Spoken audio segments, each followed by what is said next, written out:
Have you ever noticed how exhausting it can be awake sometimes? Like seriously, there's a stage in this whole self-discovery journey that almost nobody talks about. And honestly, I think it's the exact spot where most people get stuck. It usually starts off with so much excitement.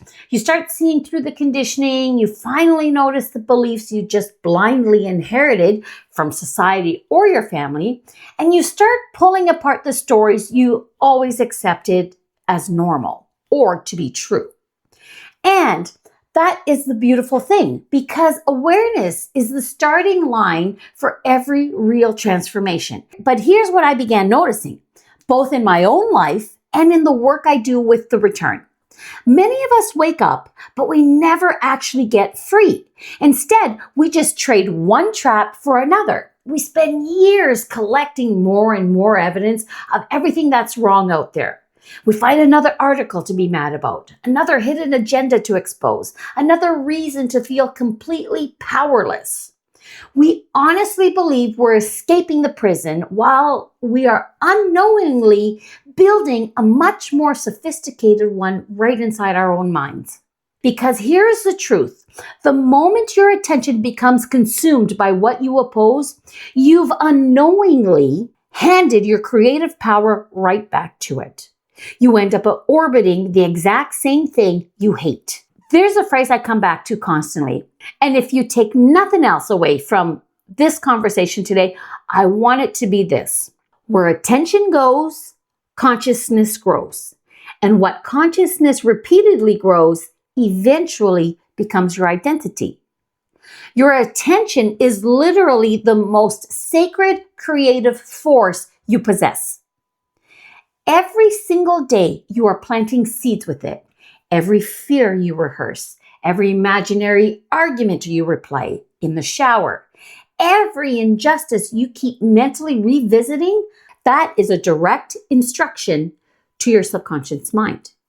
And here's the real thing.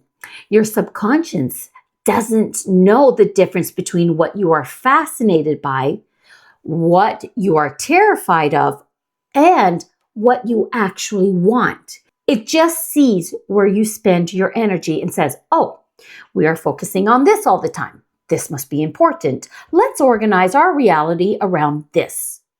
So many creators online will tell you they're trying to control your attention. And you know what? Maybe they are, but I think a much more empowering question to ask yourself is, why is my attention so easy to control? That right there, that is where your freedom lives, because until the internal changes, the external never will.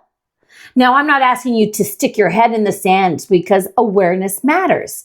Discernment is crucial. But there comes a point where continuing to stare at the darkness just doesn't serve your growth anymore. Because if all of your creative energy is invested in reacting to what you fear, who is creating your future? Yes, there is conditioning out there. Yes, there is noise, but none of it is as powerful as the subconscious beliefs you choose to rehearse every single day. We have to stop living as full-time investigators of the world's problems and start becoming the architects of our own consciousness. The greatest act of rebellion isn't spending your life proving that the system exists. The greatest act of rebellion is actually becoming someone the system can no longer predict. Because you've stopped creating from fear and you've started creating from conscious choice. So as you move through your day today, just notice it. Catch yourself. What am I giving my sacred attention to right now? And is this building my peace? Or am I just rehearsing an old story? You don't need to fight the old reality. You just need to stop funding it with your focus. You have the pen. It's time to write something new.